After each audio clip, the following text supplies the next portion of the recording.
Guys, কেমন আছো সবাই? আশা করি খুব ভালো আছো।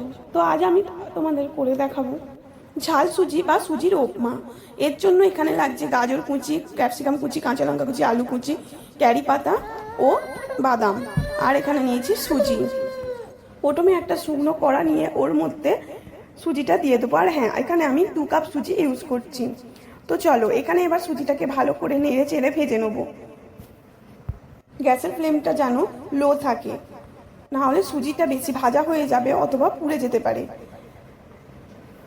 সুজিটা আমার এখানে ভাজা হয়ে গেছে, দেখতেই পাচ্ছ কতটা ঝুরঝুরে হয়ে ভাজা হয়েছে।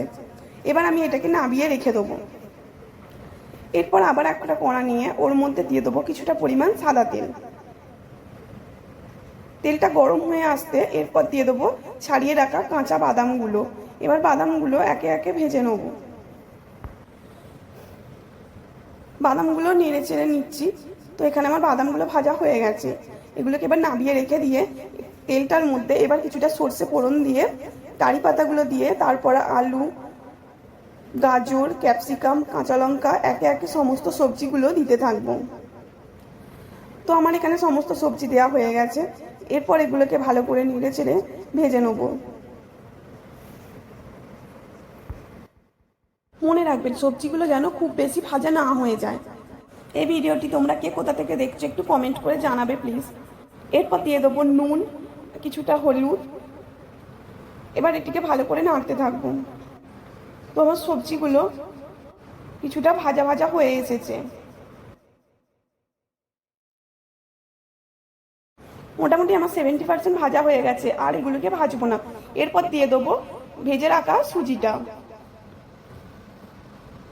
এরপর সুজিটাকে ভালোভাবে এর সাথে ভেজে নেব।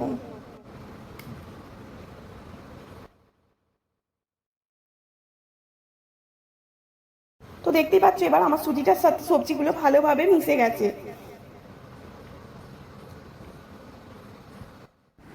এরপর এটিকে ভালো করে নেড়ে চেড়ে নিয়ে এর মধ্যে অ্যাড করব কিছুটা পরিমাণ জল। আর জলটা তোমরা ঠিকঠাকভাবে মেপে দেবে, না হলে দলা পাকিয়ে যেতে পারে। আমি এখানে 2 কাপ সুজির মধ্যে 1 কাপ জল দিয়ে দিয়েছি।